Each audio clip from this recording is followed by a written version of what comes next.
So how do we go from growth doesn't just happen to making growth happen? Now, here's the practic, and you just don't want to miss this because I'm going to give you some stuff right now. This is pure gold, okay? This is so good, I hardly want to give it to you. And the reason I hardly want to give it to you is because it's so good, I don't want you to misuse it. So look at the person you're sitting beside and just say, take notes and don't mess up. Just tell them that. Just take notes and don't mess up, okay?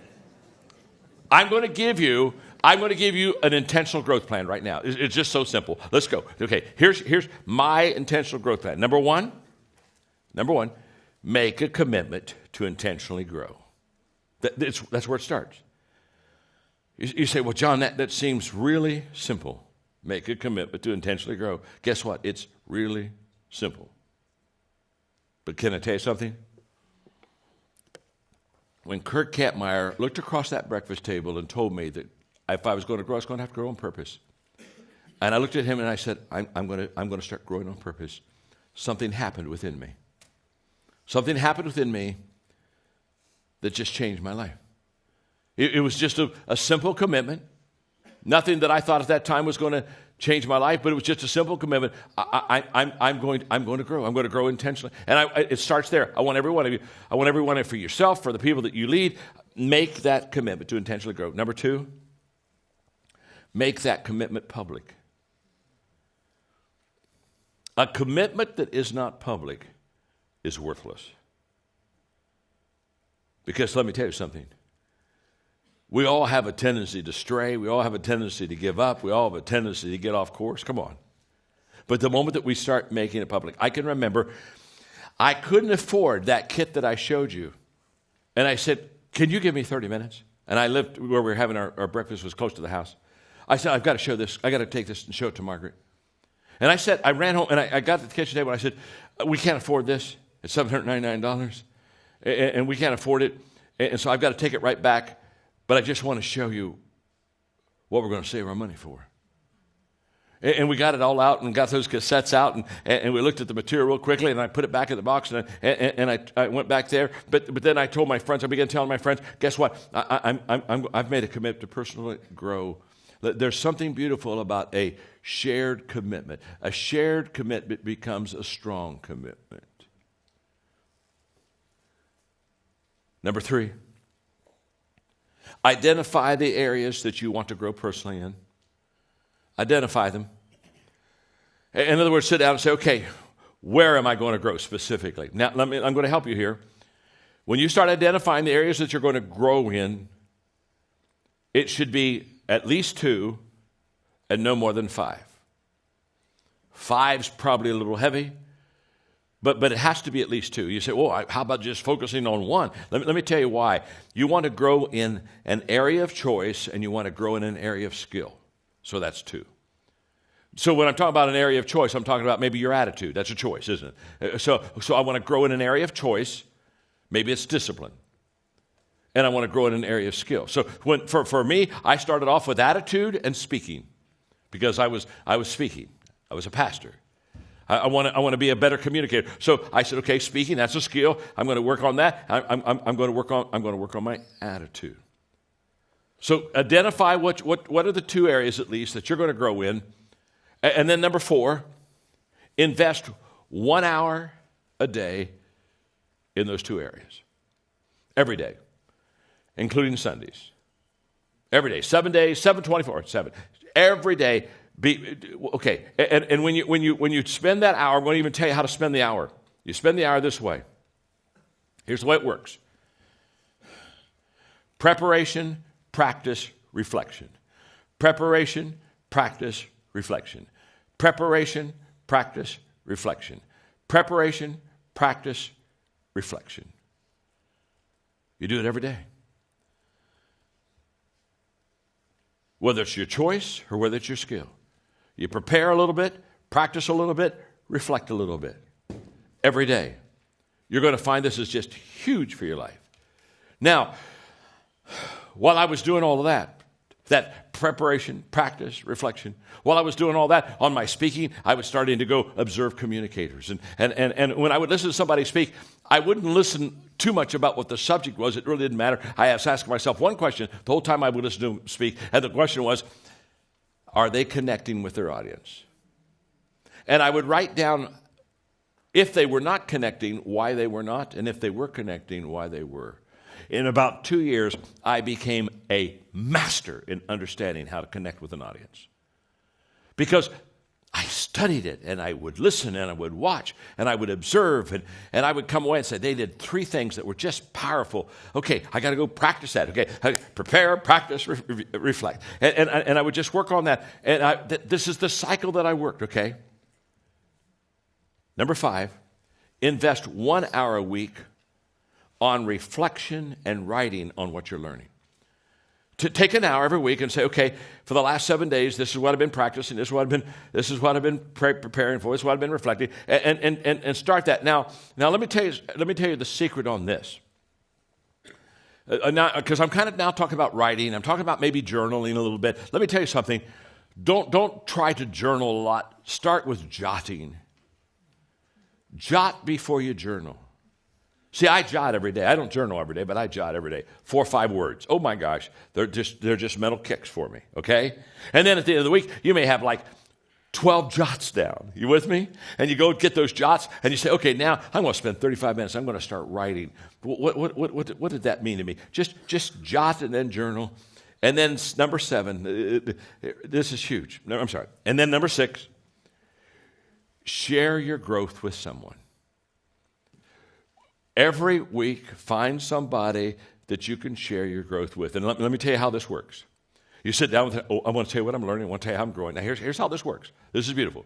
When you share your growth with someone, if they're happy, do it the next week. You with me? Oh, they okay. Well, let me share. Can I share with you now? So if they're happy, keep sharing. If they're not happy, start moving. Don't ever spend time with people that aren't thrilled with your progress. The friends I dropped in my early years, were those people that weren't thrilled with my progress. Are you with me? They weren't thrilled at all with my progress. Those are the ones I left behind. I got some new friends. That's what you got to do. Because let me tell you something. If you become intentional in your growth, you'll outgrow almost everybody you know. Everything I have today is because I have good people around me. Everything. You want to talk about any area of my success in my life, and what I'll do immediately is I'll give you the names of people. The names of people who are gifted better than I am, who complete me, who complement me, who add value to me, who make a difference for me, and they do it with such consistency, they do it with such care, they do it with such kindness, they do it with such love, and they just do it, and they do it all the time, and it's humbling to me. It's humbling to me. I mean, this is a perfect example. When I walked out to teach you today, this is the first time I was here to teach. I mean, I did nothing. I didn't set up any cameras. I didn't do anything. I didn't do any email. I didn't do anything. They just said, John, could you get ready to teach the 15 laws? So I've been over there writing and teaching the 15, working on it, upgrading, doing everything else. But everything that you're enjoying today, outside of this teaching, has been done by others. And I can tell you right now, when I die, they can put on my tombstone, a whole bunch of people made that man. Because they have. And I'm grateful. And I wouldn't be near where I am today if it was not for them. And I'm just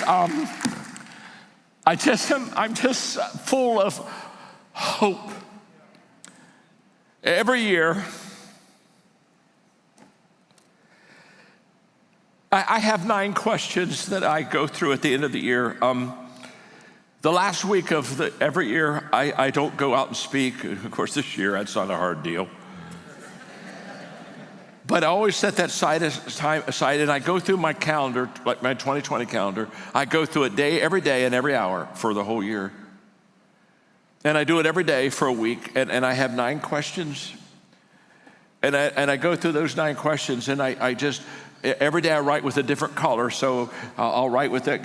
I still do use a pen, so I'm so sorry. You don't relate to that, but that's all right.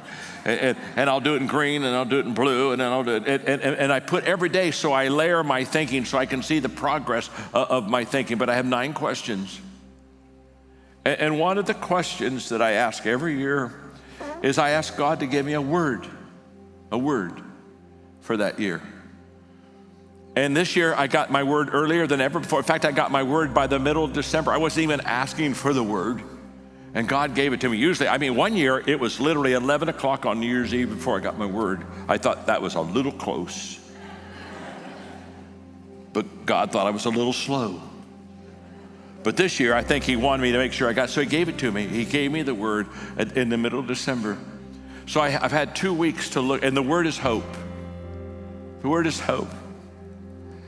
In a world that just, no matter where I am, in the last 3 months, I've had personal audiences with the president of Costa Rica. I've had personal audiences with the president of Guatemala. I've talked to Supreme Courts of countries. I've had some pretty major entrances in the last 3 or 4 months, and all of them are looking at us. And in fact, when we were in Costa Rica, the Secretary of Education said, Costa Rica, the president just signed on that every public school in Costa Rica will take our values curriculum. And then as we finished, the Secretary of Education said, you do know that 7 other secretaries of education in Latin America have contacted me and said if we do it, they want to do it also.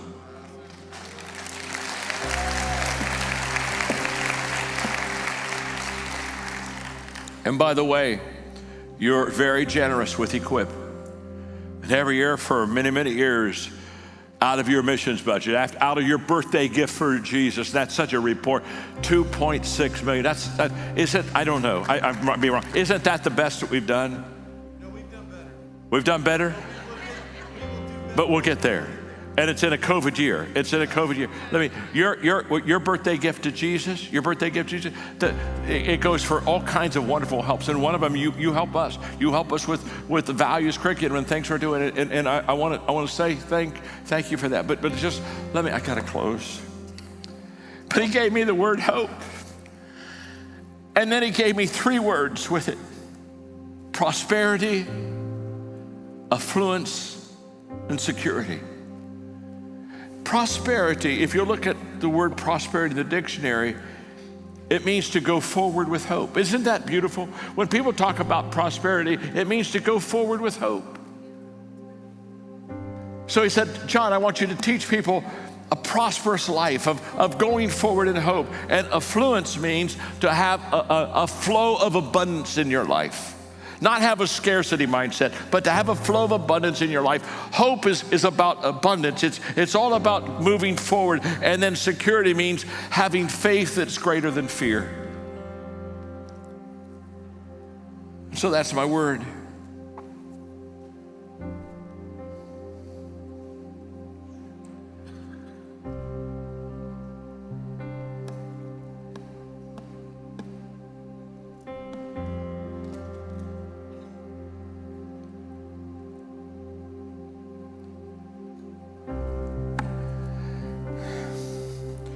I got to wrap it up, I know I do. But I just want you to know, precious friends, that if we'll commit ourselves this year to setting an environment of trust, and that we will be unconditional in our love and in our actions and in our lifestyle, that we're going to have the greatest harvest year ever in this church. The greatest year ever. And I just want to close the service with prayer.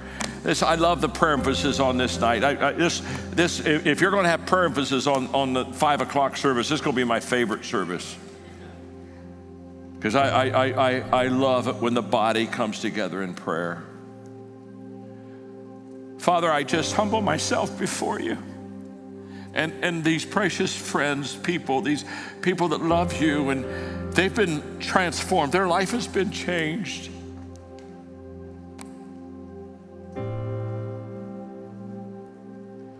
If we're going to be transformational, if we're going to change our world, it starts with us. So I pray that you would give a spiritual, renewing, transformational movement that begins in our heart. Start with me, oh God. Start with me. But now I pray, Father,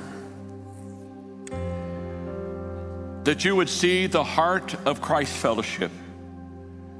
It's the same heart as you, Father, when you gave your only Son for this world. It's a heart for people to come to God.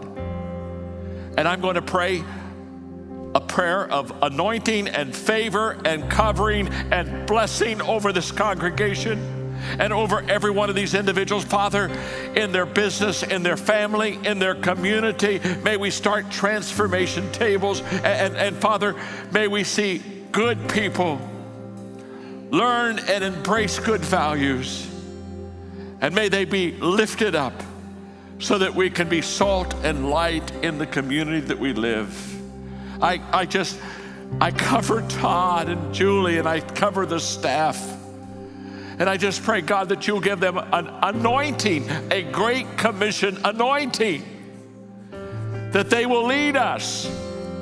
And Father, I pray that you'll give all of us a heart for people. May we love people like you love people. And may we reach people as you so desperately want us to reach people.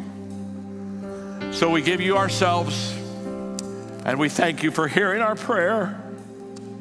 And we believe that this year, this is going to be the year that lives are transformed. I want to begin my talk. I'm going to really talk about personal growth, but I want to begin my talk by asking you two questions. And these two questions I ask often, because the way that you answer these really determines how well you lead and how well you really develop yourself. And the two questions are, what are you doing to develop yourself? In other words, what are you doing to grow yourself? That's what we're going to talk about today. That's all about personal growth. And then the second question is what are you doing to develop others? And developing others is a lot about leadership. And so you're going to find that leadership and personal growth will be continually connected and intertwined in our conversation today as I talk to you, because they're so vital to your success. And you see, when you become successful, when you personally grow, and when you develop others and lead them well, it not only helps you, but of course it helps thrive, and it helps your mission and your vision and your purpose and your cause. And so it's just a wonderful thing. I wrote a book several years ago called The 21 Irrefutable Laws of Leadership. And I want to use as a foundation for my teaching today two of those laws, because they aren't the two most important laws. I think all the laws are essential, but they're two laws that I think really help us understand why we need to grow ourselves and develop ourselves. The first law is the law of the lid. It's probably the most famous of the 21 laws, and basically the law of the lid simply says how well you lead determines how well you succeed. In other words, there's a relationship between my ability to lead you and my ability to be successful in life. There's a relationship between your ability to lead others and being successful in life. I love the visual illustration I use with the law of the lid. It's just very simple. Let's say for teaching purposes today, I'm an average leader, okay? So between a 1 and 10, I'm a 5. So this hand is my leadership lid. This is how well John Maxwell leads at this moment. These are my leadership skills. Now, what I want you to know is that if this is my leadership lid, this is how well I lead right now, and it's a 5, it's average from a 1 to a 10, then my business, in this case, thriving, my business is going to come under that lid, but it cannot rise any higher. There's a lid on my potential, and that lid is my leadership. So if my leadership lid is a 5, then in thriving in my business, I'm going to be about a 4. That's going to be the extent of it. And I know that to be a fact because everything rises and falls on leadership, and history teaches us that whether it's in business, religion, education, government, that the people can go no further than what the leader has the ability to lead them. And so that's why I'm so passionate about teaching leadership. The reason I've been doing it for 50 years now is because I know that everything rises and falls on leadership. And even what I know better and more is the fact that you can become a better leader. In other words, you can take your leadership lid, which in this illustration is a 5, which means my business is a 4, and you can raise it. You can go from a 5 to a 6 to a 7. Well, after time and a lot of work and intentionality, maybe you can get to an 8. Now, you see, the moment I lift my lid in leadership, I now have room to grow my business. And it can go from a 4 to 5 to 6 to 7. And so people ask me all the time, John, how do I really grow my business and my company? I say, well, grow your leaders. When you grow your leaders, they'll grow your business. That's the way it works.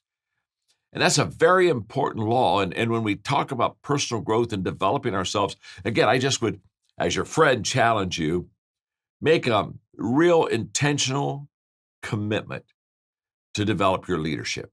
It's just so essential to your success in life. I've written a lot of books, and I've written a lot of leadership books, but when people ask me, where do I start? I just really suggest that they start with Developing the Leader Within You 2.0. This is a life-changing book. It's helped literally millions of people learn how to lead. It's the best leadership book I've written on just how to get started as a leader. It talks about 10 basic things that you and I need to do to lead well. So if you're wanting to grow that area, perhaps that's a book that you'll want to look at, Developing the Leader Within You 2.0. But there's another law that I want to talk about briefly today, and that's the law of process. And the law of process just simply says leaders develop daily, not in a day. I think that many times we overestimate the event, the moment, the book, and we underestimate the process. And the law of process just basically says you and I don't develop as leaders quickly. We don't do it after one lecture like this, or we don't do it after we've read one book or gone to one leadership seminar. It's more than an event. It's a process.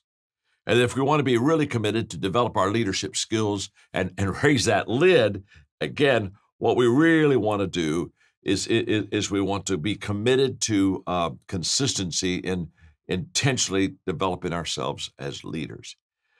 That's been my commitment, and that's my commitment to you to help you to really understand this entire process, because it doesn't happen quickly. So when people come and they hear me speak maybe, and they pick up 3 or 4 of my books and they walk out of the conference, and it's kind of like, I am a leader. Well, no, you're just a person that has some leadership books. It's going to take some time, and it's okay.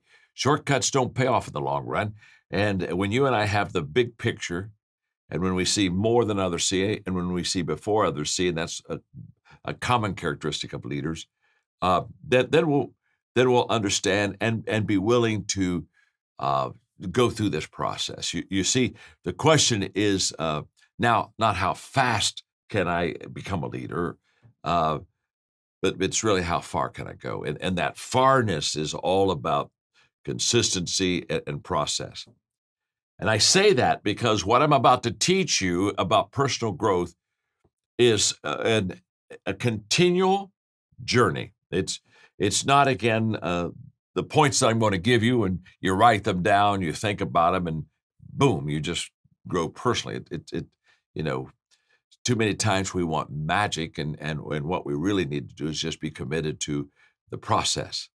And so let's just talk about how that happens. You see, if you sit down with me at lunch and you say, John, I really want to have a good future, what advice would you give me about my good future? I would just say to you that the only guarantee that you and I have that tomorrow is going to get better than today is that we are growing today. My growth today determines my success tomorrow. You see, every day you and I are either preparing or repairing. You see, if we're preparing every day, we're committed to this process and we're setting up tomorrow for success. If we're repairing, basically what that means is that we haven't continually on a consistent basis growing. And so we're having to go back and fix yesterday all the time. So we're either forward moving by preparing or having to kind of oops and go back and repair. And this process of growth that I'm going to share with you now just will allow you to prepare and make sure that your future is bright. You see, my life changed when I was in my 20s when I had a mentor over breakfast share with me that if I was going to grow, it was going to have to be intentional. He said, growth isn't automatic, John. You've got to grow on purpose. And I thought, wow, I don't even have a plan for growth.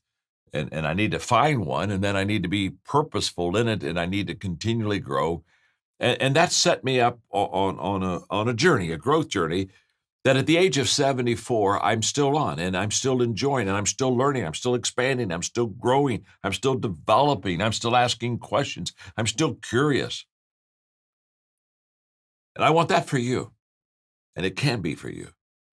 But there is a process, and when I realized that personal growth was going to be an intentional commitment that I made on a daily basis the rest of my life, I began to understand that there are growth environments that add to that, and there are some places that would detract from it. You see, I belonged, for example, to an organization that didn't have a growth mindset. Okay, I had a lot of desire to develop myself, but I wasn't around people who had any desire to develop themselves. In fact, when Kurt Kampmeyer told me that growth was not automatic and you had to have a plan for personal growth, I know in the next 6 months I went to 300 people around me, my friends, and I asked them what their plan for growth was, and not one of them had a plan for growth. And they were like me. I think they just assumed that if they just kind of went to work every day, that it was kind of automatic that they would just get better, which is not true. And it was that, that time of asking questions and I came to a conclusion that I wasn't in a growth environment. Now, what am I going to do? Because I want to be in a growth environment. I want to be around people that are going to enhance this passion I have to develop myself. But I wasn't fortunate to be in that environment. And in my 20s, I sat down and I spent a period of time, period of time, just asking myself, what does a growth environment look like to me? What do I want in a growth environment? And that's what I'm going to share with you. What's interesting is almost 50 years later, what I'm going to share with you was birthed when I was in my 20s, and I've just found it to hold strong throughout time. It's still relevant. It's still clear. There are three shifts in leadership. I think in the book, I think there are 11 of them. But there are three that I want to talk to you about and let you apply them to your life and to where you are, and hopefully it'll be very helpful to you. The first shift I want to talk to you about is a personal shift. It's a personal growth shift, and that is that in my lifetime I have moved from being goal oriented to being growth oriented. Now, I started off my life being very goal-oriented. In fact, when I was in my 20s, I had a mentor at breakfast one time ask me what my plan for growth was. I didn't have one. In fact, I didn't have any clue I was supposed to have one. And he said something to me that day that just changed my life. Isn't it interesting how somebody will say something to you, or you'll experience something and you'll look back at your life and you'll say, that was an important time for me. I think it was Steve Jobs says that as we look back on our life, we can connect the dots. As we look forward, we can't. But as I look back, that breakfast conversation at the Holiday Inn in Lancaster, Ohio with Kurt Kampmeyer, it was life-changing to me. He said, John, when he found out I didn't have a growth plan, he said, John, growth is not automatic. You don't automatically get better. Just because we go to work every day and do our job every day, that doesn't mean that we're really growing. It means that we're doing our job. But we have to keep learning more and expanding. And so he challenged me to develop a growth plan, of which I did. Now, when I say I developed a growth plan, I really didn't know what that would be like, and I'd never had any experience. And in fact, I went to dozens of my friends, and I asked them, do you have a growth plan? You know what's interesting? I went to dozens of my friends and asked them if they had a growth plan. And not one friend said yes. Yeah, I have a personal growth plan. Isn't that interesting? That's when I learned that almost all of us just kind of think that if we show up to work, we'll just automatically grow. But that breakfast changed my life. So I didn't know how to develop a growth plan, and so I found one.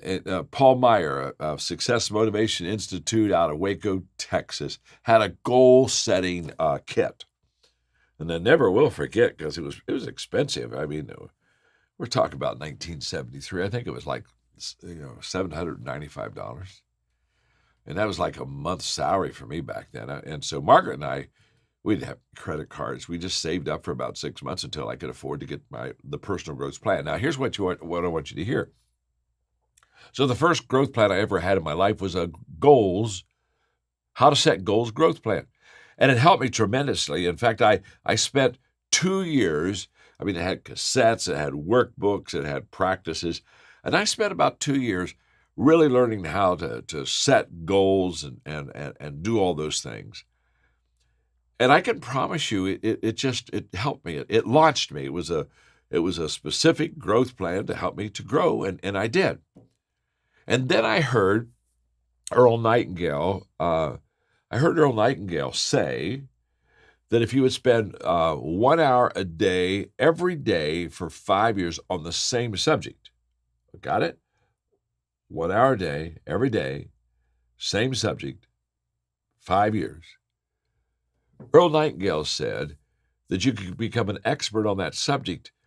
And I was so passionate, even at that age, to learn how to be a good leader. I said, that's what I'm going to do. And so I literally spent an hour every day for 5 years on leadership. I practiced leadership. I talked to leaders. I asked questions. I read leadership books. Had leadership experiences. So what's interesting is, as I went through that process, Earl Nightingale said 5 years, so it's kind of like, okay, I'm going to become an expert on leadership in 5 years. And so, you got 4, you got 3. And I started to do like I was like Cape Canaveral doing a countdown. And then something, Mark, really happened. Just happened. I was doing all this leadership stuff, and right about in the middle of that 5-year span, I was getting better. I was doing leadership better. People were starting to follow me. I could tell that I was becoming a leader. Interestingly enough, the moment I could tell that there was a shift in me, personal growth, we're talking about the shift. The moment I could tell there was growth in me, I quit asking how long will it take. I quit being Cape Canaveral and doing a countdown, 5, 4, 3, 2, 1. And I started asking another question. And this is what I want. I hope I could do a good job right here for the next 30 seconds. This is what I want you to catch. I stopped asking how long it would take, and I started asking, how far can I go? Because all of a sudden I began to see the potential of personal growth. And because I spent 5 years on leadership, all of a sudden I realized that I should not be as goal-oriented as I was. And then what I should be, instead of being goal-oriented, is I should be growth-oriented. And that leadership experience that I had just absolutely made a difference in my life. Now, the reason I say that is we're talking about a shift now from setting goals. Okay, by this time I want to be at this position or title or place or have this much money or whatever it is. I went from being goal-focused to being growth-focused. And then I sat down and I realized that that growth is a journey. It's not a destination. You see, when you think of goals, I run into people all the time that have goals, and I ask them the question, well, what happens is if they hit their goal, then they kind of look and say, now, what do I do? And what I realized is the moment, goals basically say there's a destination to arrive. Growth basically says there's a journey to take. And I've been on this growth journey, for, oh my gosh, I've been on it for 50 years. I'm growing more today. I'm learning more today than I ever have before. And it's very exciting. But what happens is with goals, there's kind of like a finish line. But with growth, honestly, there's just not a finish line.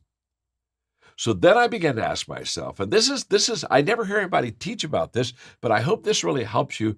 I then asked myself, what are the areas that I need to grow in that will help me be better? And I categorize them. For example, if I were you, I'd be asking myself, what are the areas I need to grow in to help my organization get better? Because I tell people all the time, if you want to grow your organization, it's very simple. You have to grow your people. Growing people grow organizations. Stagnant people have stagnant organizations. It's just the fact. So you just kind of need to say, okay, I need to look at myself and say, okay, what do I need to do to bring growth to my team, to the people that I work with right now? I know Mark's asked that question as the leader, and he continues to grow, and he wants more than anything else for every one of you to have that growth also. So what I did is I said there are 5 things I need to do to be really reaching my potential as a person.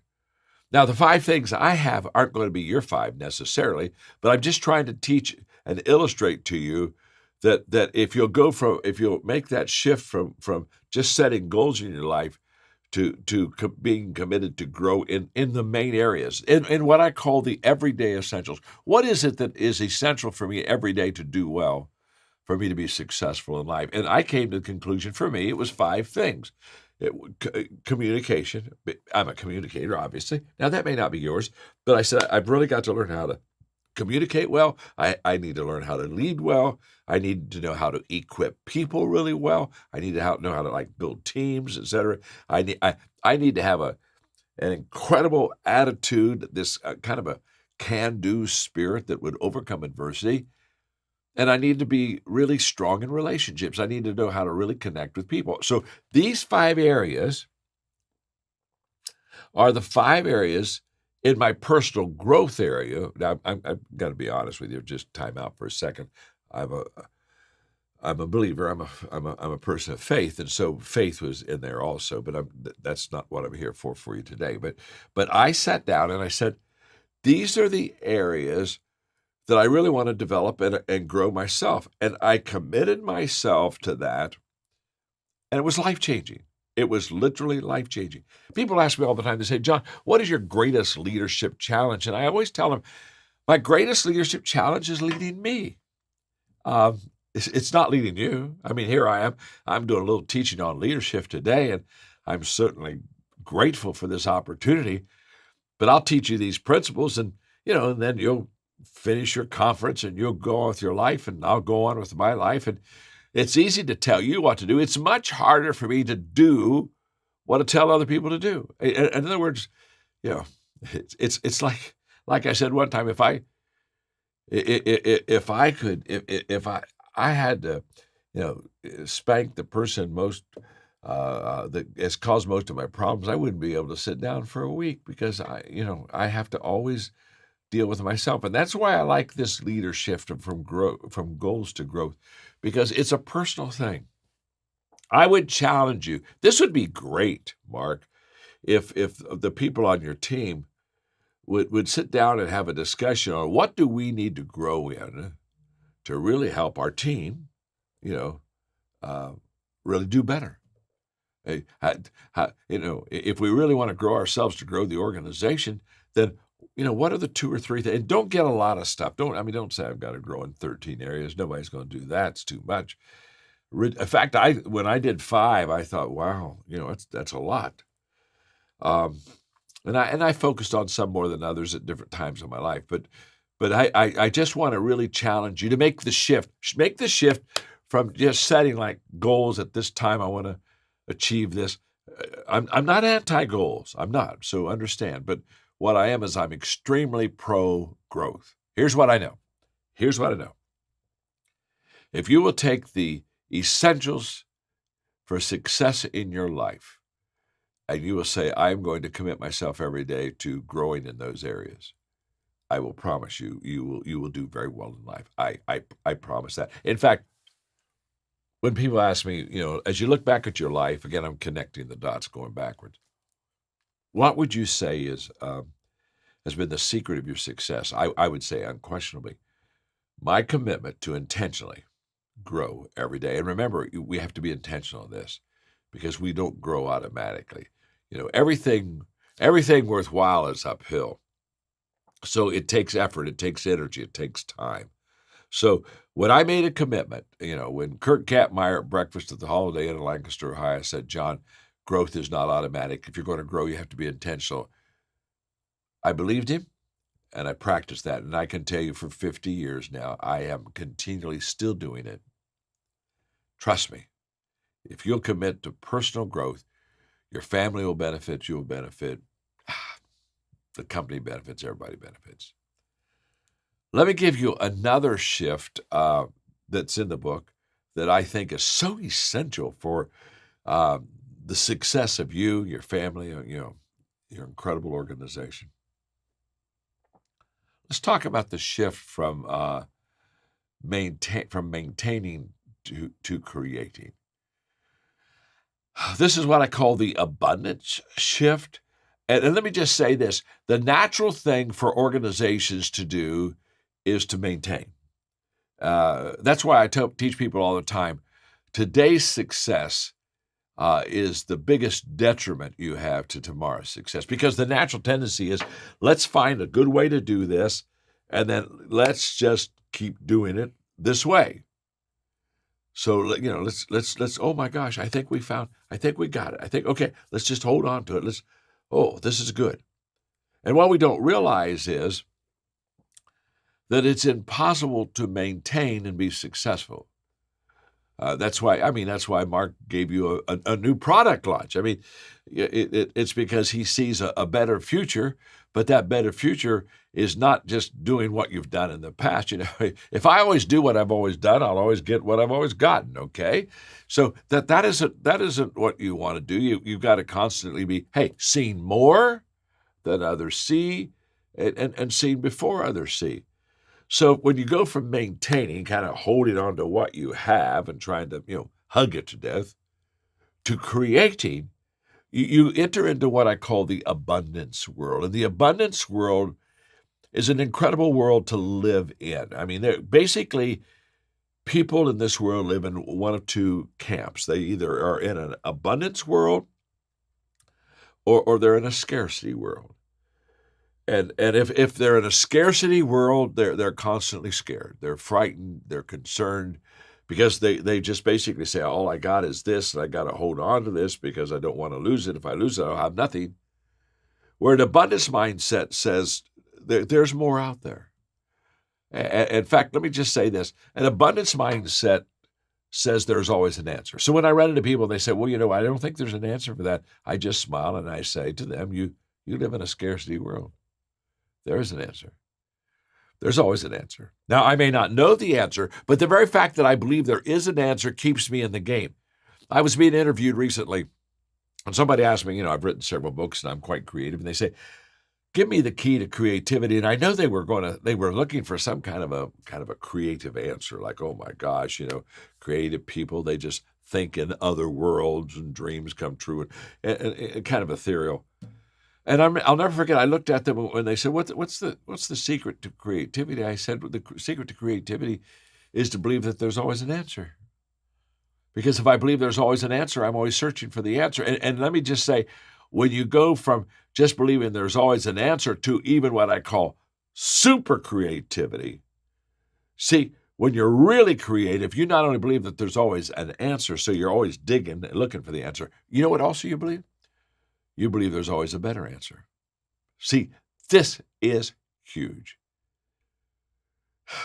If you could sit here in this studio right beside me, and you and I could just have a one-on-one conversation, my dear friend, I would share with you that everything I'm doing today, my writing, my speaking, my 7 companies, my transformation of nations around the world, if you would ask me, John, talk to me about what you're doing right now. The thing I think that I would say that would startle you is the fact that I believe that everything I'm doing right now, I think we're doing a pretty good job.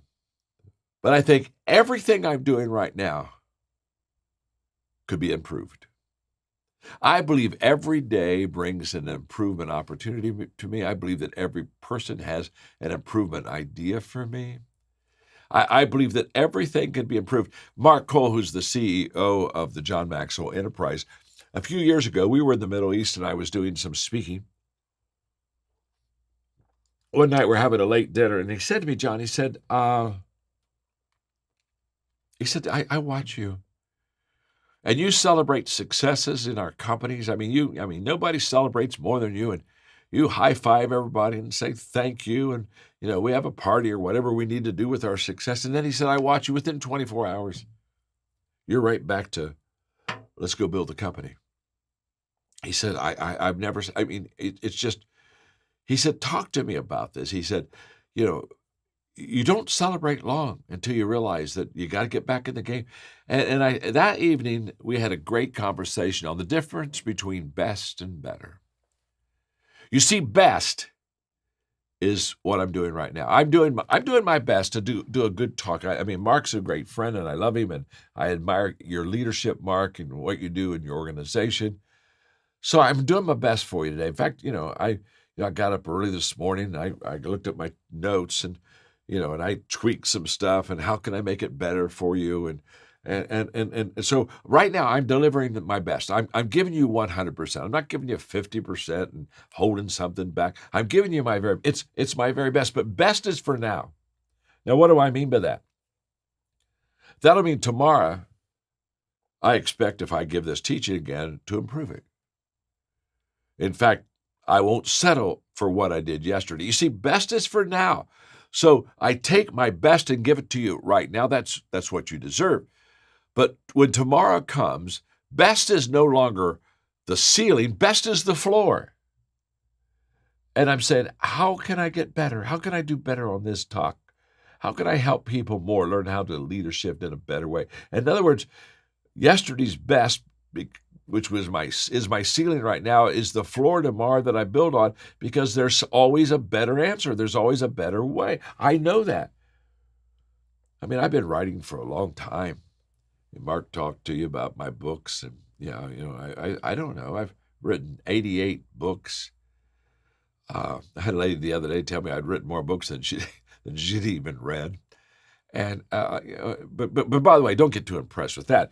Think about it. If you've written that many books, the one qualification you have to have is you have to be old. Okay, if you're young and you're not going to write that many books, you got to be an old person to write all those books. Okay, so that's not that big of a deal. But I remember I would probably had written about 70 books.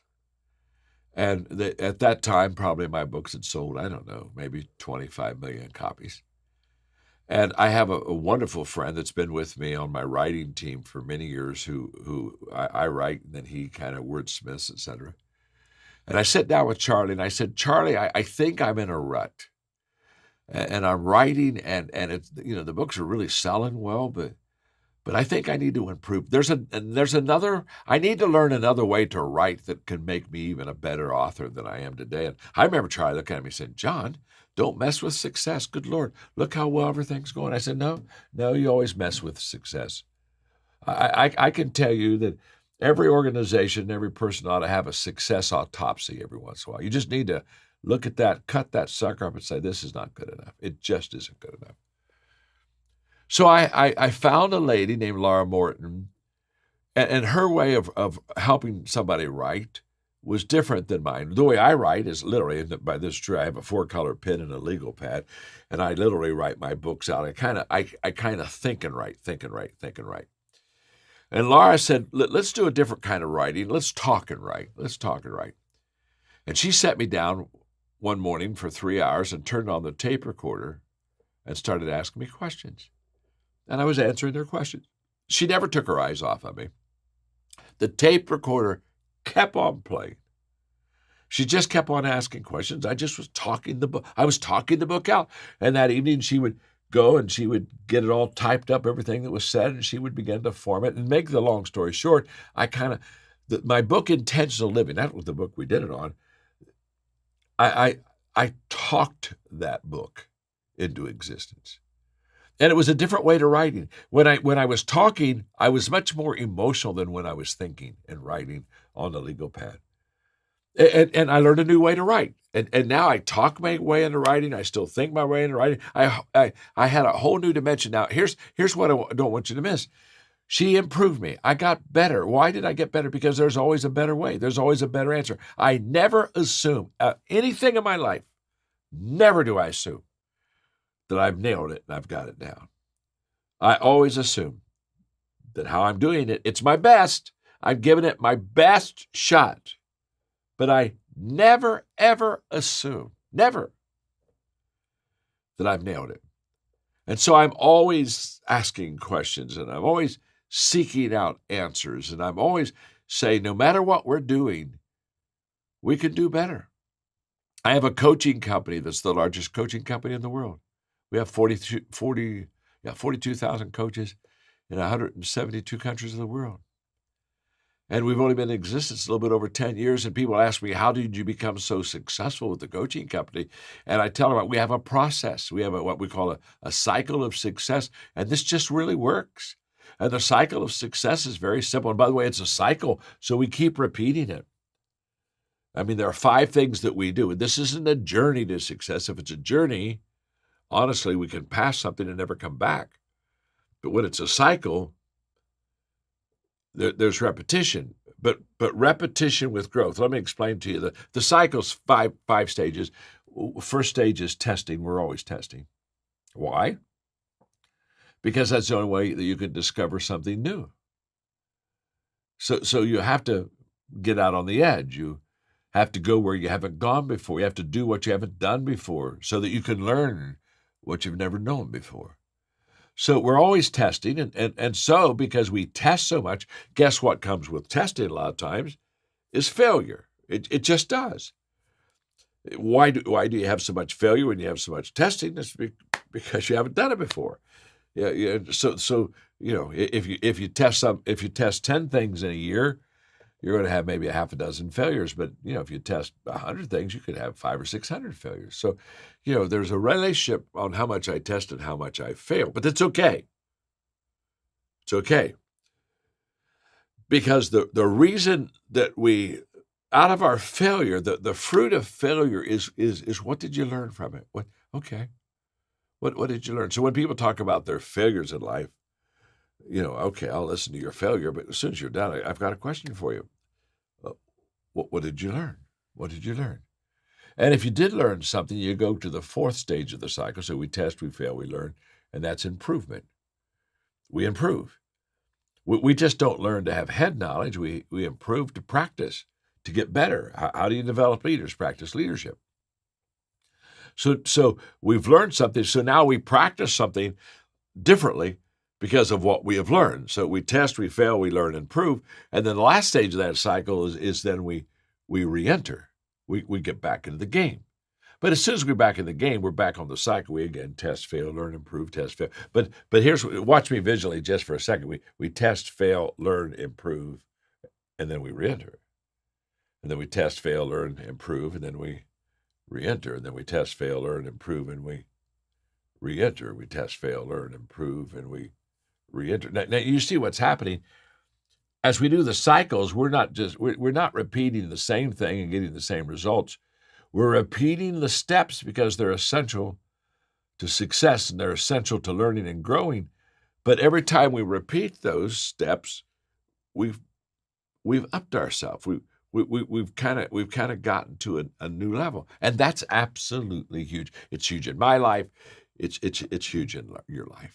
This one's the most life-changing in my life. It may not be in yours, but in mine it is.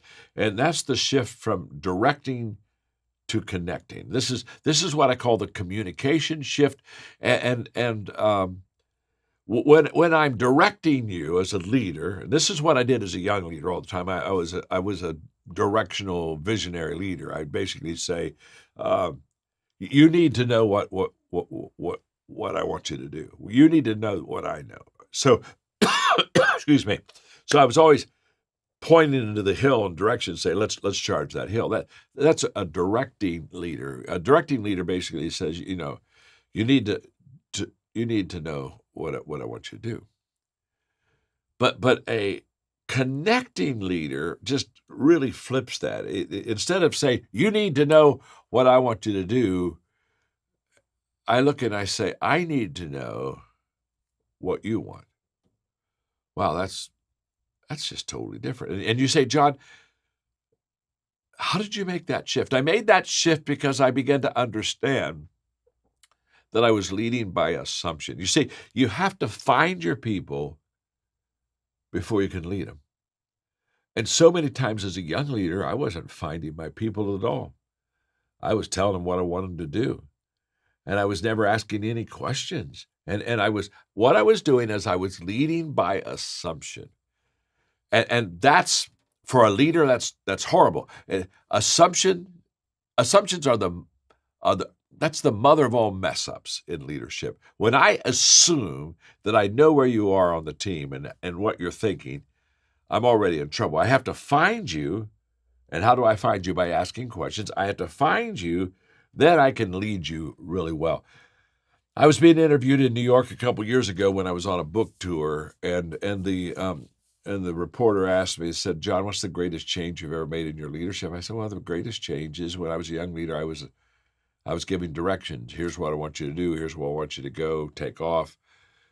And I said I went from a directing leader to a connecting leader. And so now, instead of giving directions quickly, I ask questions quickly.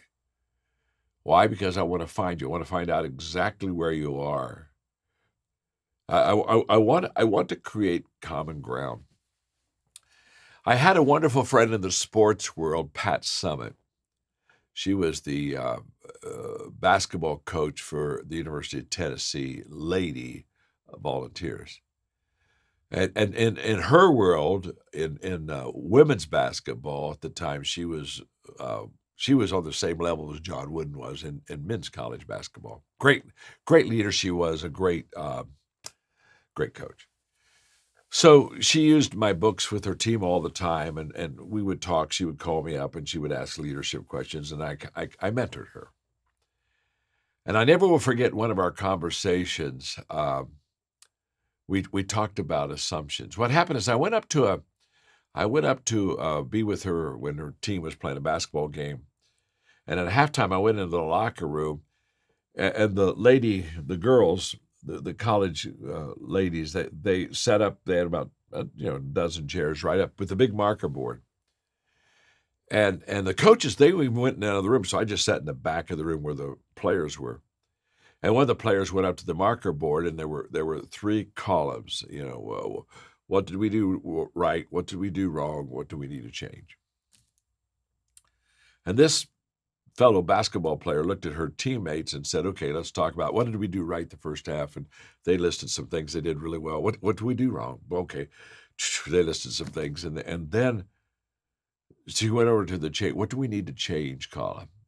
And these girls started talking about the changes they needed to make in the second half to win this game. And that exercise, it didn't last long, 5 or 6 minutes. And they were used to it. I could tell they do this exercise all the time. Here comes Pat Summitt in the room, goes up to the board, looks at the three columns, makes 2 or 3 comments, sends the team back out on the floor. They win the game. Now Pat and I are having a late dinner. And I said, you got to talk to me about the halftime and what do we do right? What do we do wrong? What do we need to change? And here's what she said. She said, as a leader, as a young coach, she said, I wasn't successful almost for the first 2 years. I could tell I wasn't going to be a great coach. My team, they weren't winning. And she said, I kept asking myself, what am I doing wrong? And at almost the end of the second year of her coaching, she said, John, I came to the conclusion that I was leading by assumption.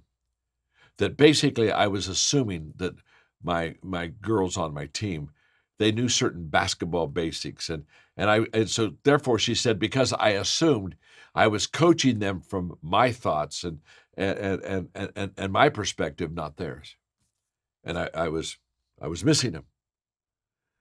And she said, I determined in that second year that I would find the girls first and find out where they are, and then I would coach them from where they are to where they need to go. That was a life-changing conversation with me, because I thought to myself, and that's where I started making that shift. I said, I need to start making that shift. I need to, instead of assuming that my team knows these things, I just kind of need to ask questions and find out where they are. And then when I find them, then I can lead them. I want to talk about developing the leader within you 2.0. Okay. Now, I've written 86 books, so I've written a lot of books. And people come and ask me all the time, John, of all your leadership books, which is the one you think is most important? And I've written leadership books for different reasons.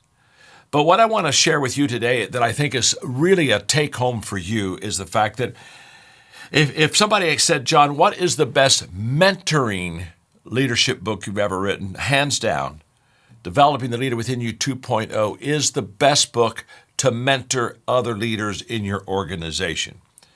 And the reason it's the best book of all of them that I've written in leadership is because it's a very basic book about 10 things that you and I need to do well to develop ourselves as a leader.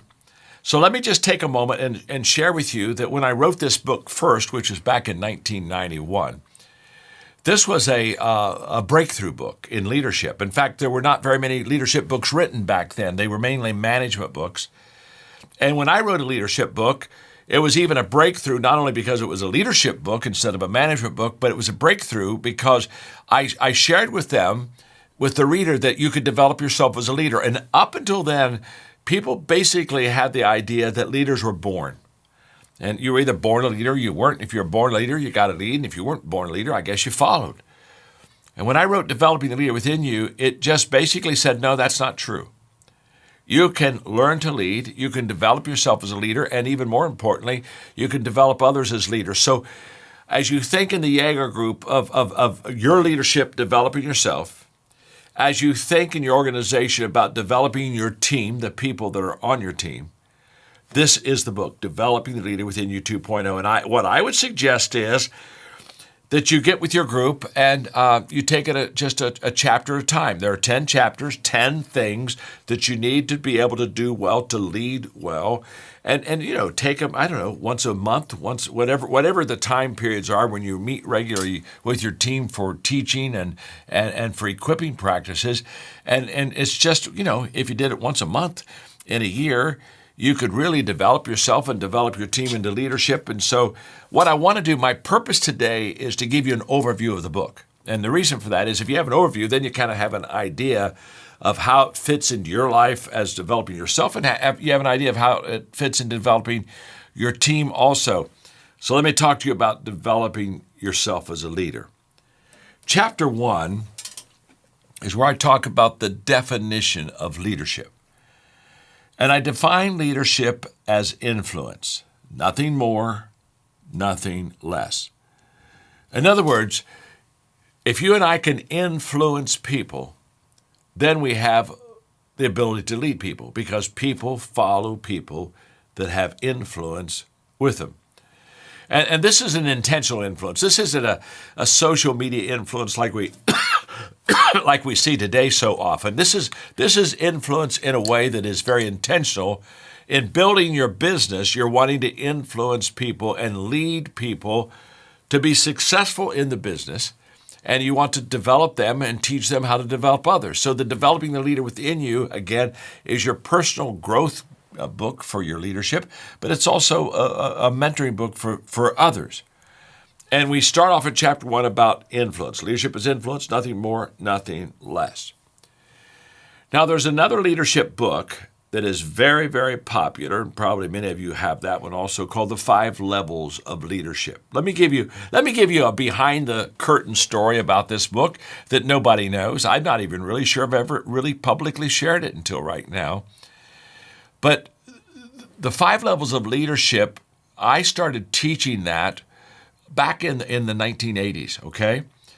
But I didn't call it The 5 Levels of Leadership then, and there's a reason. Back in the 1980s, if you said you were going to have a leadership conference, people wouldn't even come because they'd say, well, why would I come? I'm already a leader. They looked at leadership as position and not as they looked at it as a noun and not a verb. They looked at it as something they were, not something they did. And so when I I started off and I wanted to teach the 5 levels of leadership, but nobody would ever attend the conference. And so one day I said, well, I'm going to call it the 5 levels of influence because that's what it really is. Leadership is influence. And the moment I called it the 5 levels of influence, the place started getting packed out. People were coming and they were just devouring the material because I was teaching them how to increase their influence. And so for the first 10 years, I talked about the 5 levels of influence, not the 5 levels of leadership. And so in chapter 1, I talk about that. And by the way, the 5 levels of influence / leadership are these. The lowest level is position. That's where your influence is the least effective in people's lives. And so, but we all start with position. By the way, there's nothing wrong with position. Position works really well. That's where we all begin. But what we have to understand is that it's very limited in what we can accomplish with just a title or a position.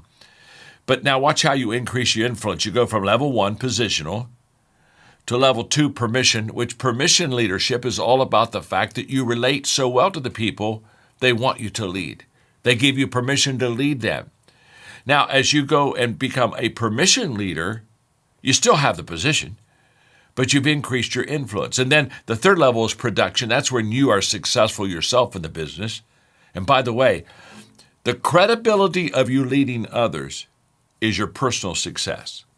Think about it. Why would somebody want to join your team if you weren't successful in the business? I mean, who wants to follow somebody unsuccessful? That doesn't, your credibility to lead is that you've been able to accomplish something yourself, that you're a producer. And so this whole stage 3 in the levels, this 3rd stage is just absolutely huge because the ability to produce means that people now want to follow me. Now, see what's happening? I have a title. That's level 1. I also have good relationships with my people. That's level 2. Now, do you see how my influence is increasing with them? They like me.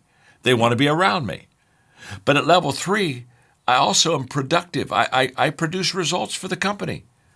Now, all of a sudden, I have credibility to lead because I do something that everybody else wants to be able to do. They want to be successful. They want to build a business.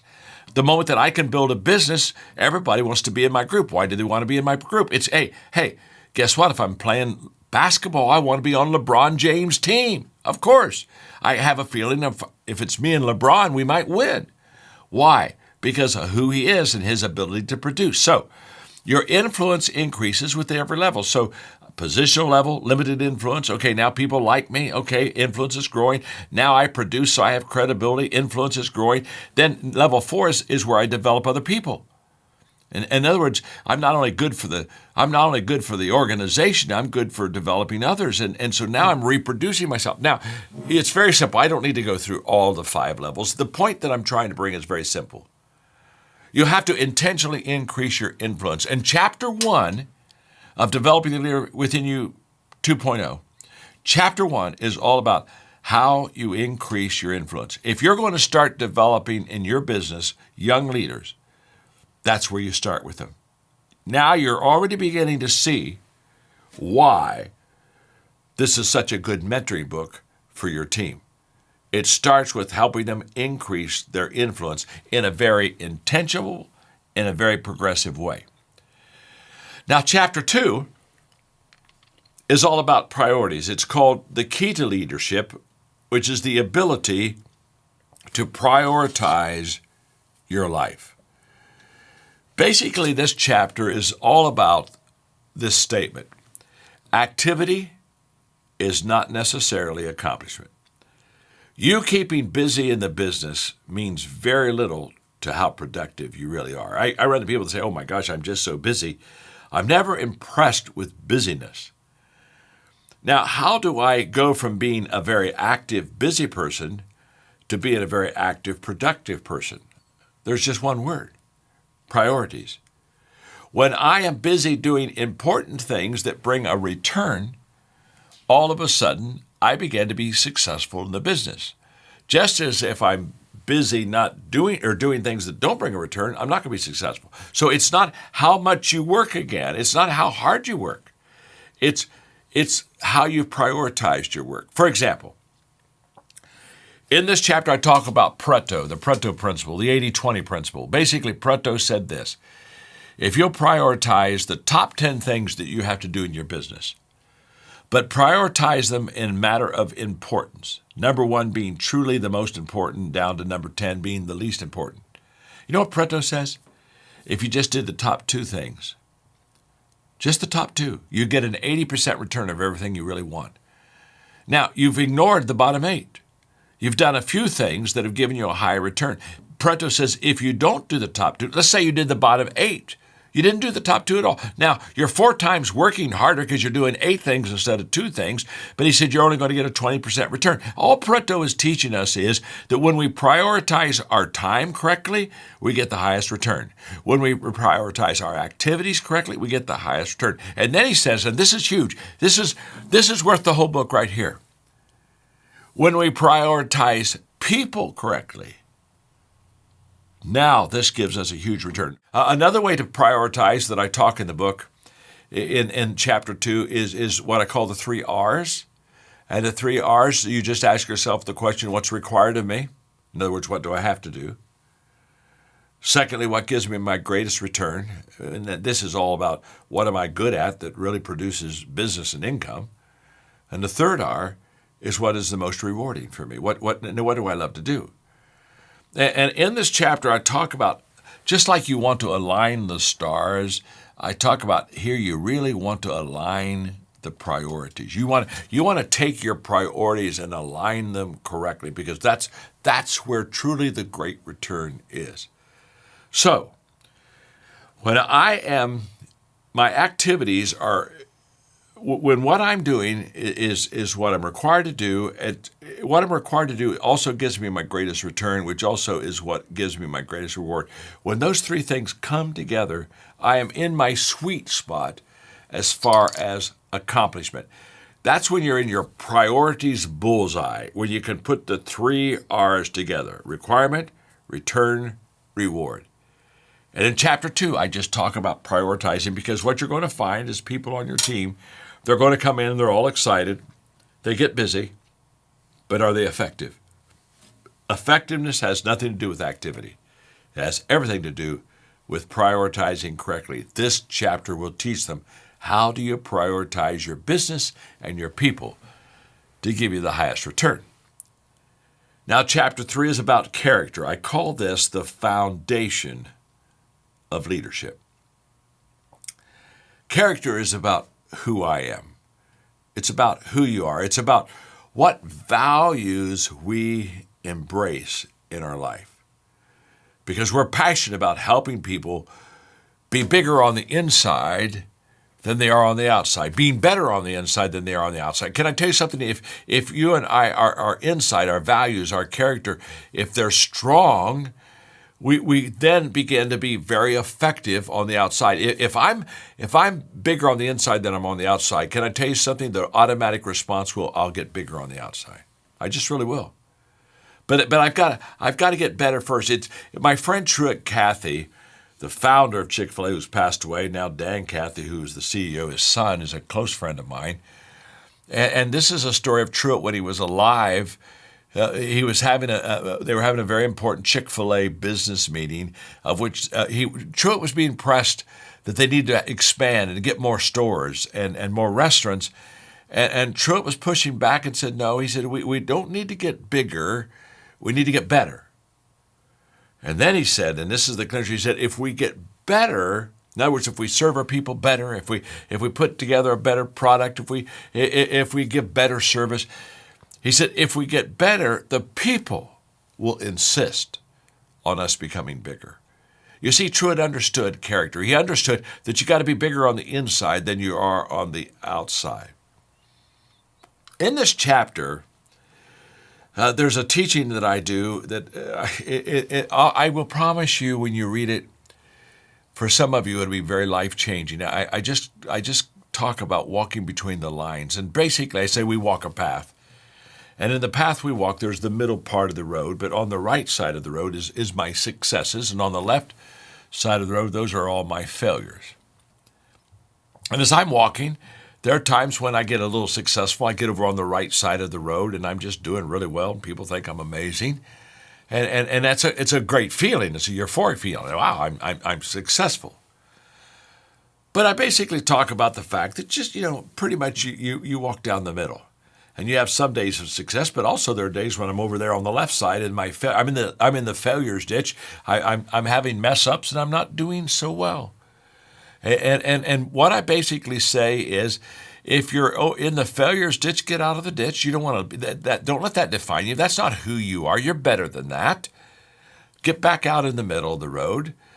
But let me just tell you this: if you're in the success side, understand you're probably not as good as people think you are either. And over there on that success side, you're probably not learning very much. You're celebrating too much.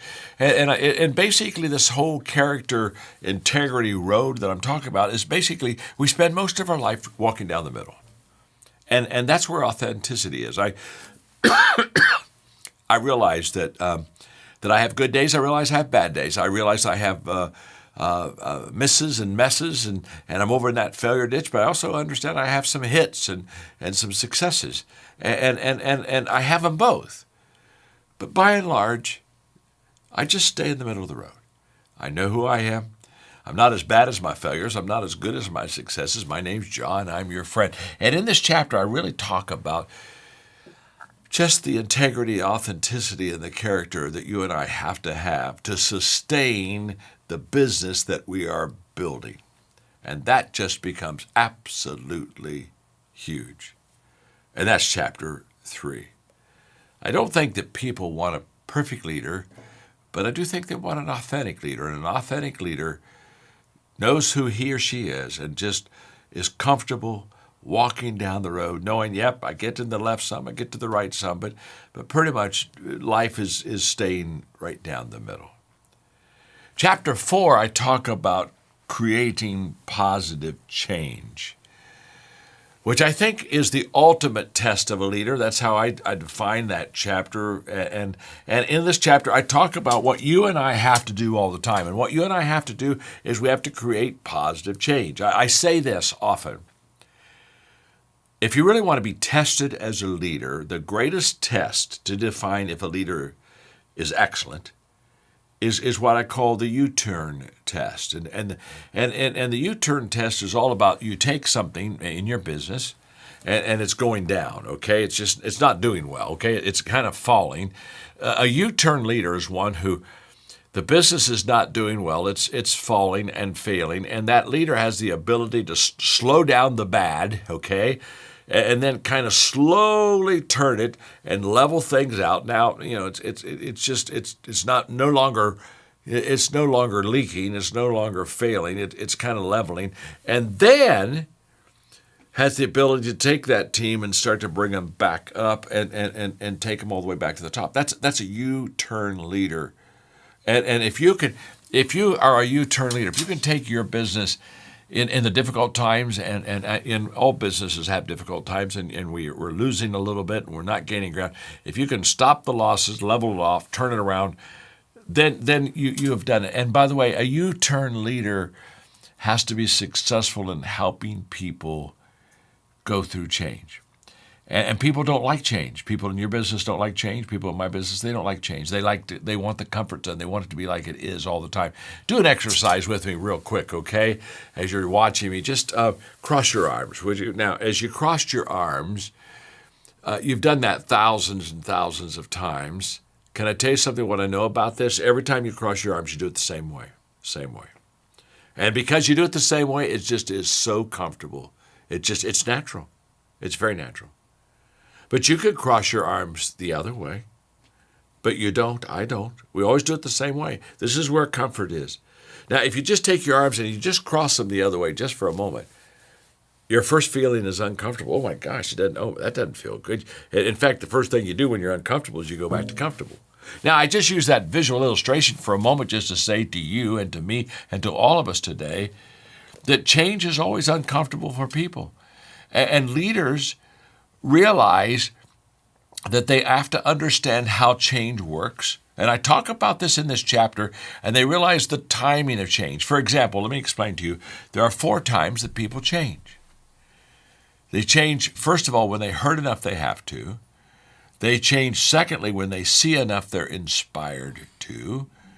They change, thirdly, when they learn enough that they want to. And fourthly, they change when they receive enough they're able to. Now, those are the 4 times that people change. And what leaders know as change agents is to look for that tide. And the moment they see one of those 4 things appearing in their people's lives, immediately they go in to becoming a change agent. And I just talk in that chapter about how do you and I do it. Now, by now, we're not even halfway through the book. There's 10 chapters. We just finished chapter 4. And I don't have a lot of time, so I'm going to have to take some of these chapters very quickly. But by now, you can see why this book works as far as developing leaders. Because I'm talking about practical things that you and I can do. I'm talking about how do you develop your influence. I'm talking about how do you know your right priorities. I'm talking about how do you become a person of character. I'm talking about how do you create positive change. Now you can see, if you can do these things, you're going to be very successful as a leader. Chapter 5 is about problem solving. And I talk basically there about the quickest way to gain leadership is to solve people's problems, because people want someone to solve their problem. Carly Fiorina, who was the CEO of Hewlett-Packard, is a great friend. And she started off literally as a secretary and became the CEO of a Fortune 100 company. And in my conversations with Carly, I said, how did you go all the way to the top of a huge company like that? And she said, I solved problems. She said, every level I was on, I would find out what the problems were people would have, and I'd help them solve the problem. And she said, I would solve the problem. People on the next level say, come up and help us solve our problem. She said, I just problem solved my way to the top. I wish I had time to talk to you about that. But in chapter 5, it's all about how do you solve your problems, how do you solve the problems of others. Chapter 6 is all about attitude. And I call attitude the extra plus in leadership. Attitude is the difference maker. I think what I like about this chapter the most is I talk about how to develop what I call attitude muscle. You know, anybody can have a good attitude when things are going well. So I find that, when things are going well, attitude doesn't show up at all. It doesn't make a difference at all, because everybody, even if I'm a negative person, if everything's going my way, I can whistle. But you develop attitude muscle during adversity and difficult times. And in this chapter, I talk about how do you do things like disown your helplessness and this whole thing that I'm a victim, and how do you take a problem and an issue and take the bull by the horn, and how do you enter into the no whining section of your life, and how do you overcome this comfort zone and satisfaction. Now, in the book, in this chapter, I have what I call the attitude success steps. And to be honest with you, those, 6 pages in that book right there, the attitude success steps that we use in our companies, that I use every day of my life, that is going to be life-changing for you. Once you get these 5 success steps, and I don't have time to teach them, but let me give them to you quickly. They're just test, fail, learn, improve, and re-enter. And I talked to you about how to do all 5 of them well. And once you can get that down, I promise you, everything gets better. Chapter 7 is about serving people, which is the heart of a leader, and the value of servanthood. Here's what I know is that how we view people is what we do with people. And our perspective is everything. And if my perspective is that I value you, in fact, when I think of joining the Yeager group today, I'm here for one reason. I value you. I value Steve and Doyle. I value what they're trying to accomplish with you. And if I value you, then I'm going to serve you well. In fact, the teaching that I love is the fact that if I see you as hurting, I'll help you. And if I see you as broken, I'll fix you. But if I see you as valuable, I'll serve you. And when I value people, that is the core of serving people really, really well. So I just want to really encourage you to become a servant in your servant heart.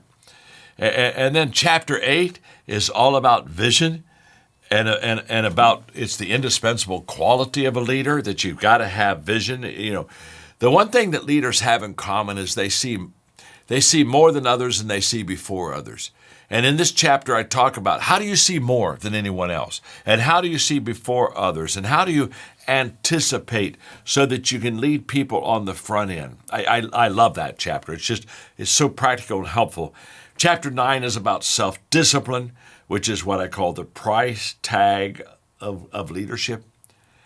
And the ability to, my greatest leadership challenge, people say all the time, John, what's your greatest leadership challenge? Well, it's very simple. My greatest challenge in leading is leading me, not anyone else, because I've got to do what I teach others to do. I've got to be the example. People do what people see. So my greatest leadership challenge isn't telling someone else to do something. My greatest leadership challenge is doing it myself. In fact, one of the great failures of leadership is that when we succeed, sometimes we stop doing and we start teaching. And the moment that I start teaching and I stop doing, I've lost credibility. Now I'm not a leader, I'm a history teacher. I talk to you about what I used to do, not what I'm doing right now. And I'm very passionate about, in my leadership, of constantly producing, staying in the game, so that I have an authenticity with people and say, look, this is how I lead. This is what I do, and this is how it works.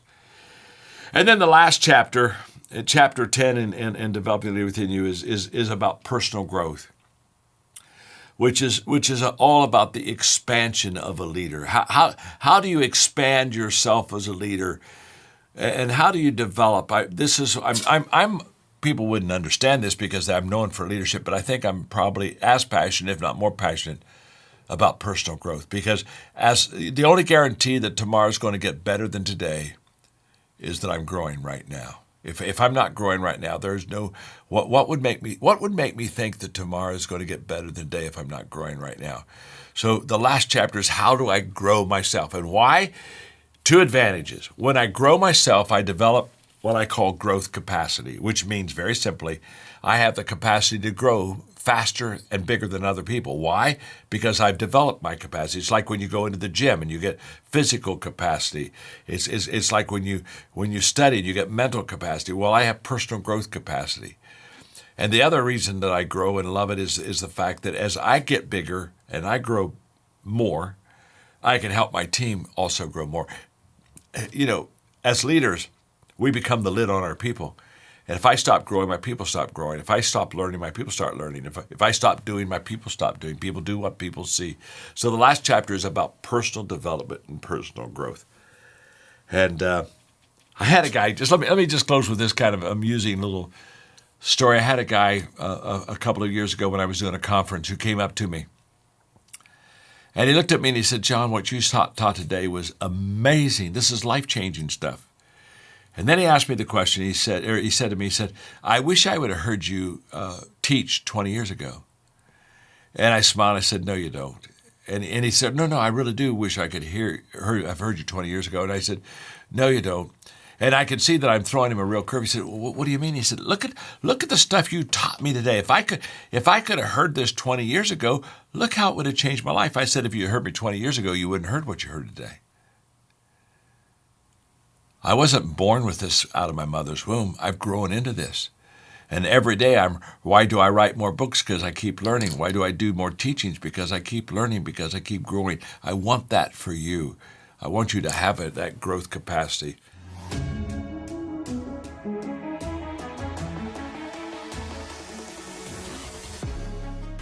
Welcome to the Maxwell Leadership Executive Podcast, where our goal is to help you increase your reputation as a leader, increase your ability to influence others, and increase your ability to fully engage your team to deliver remarkable results.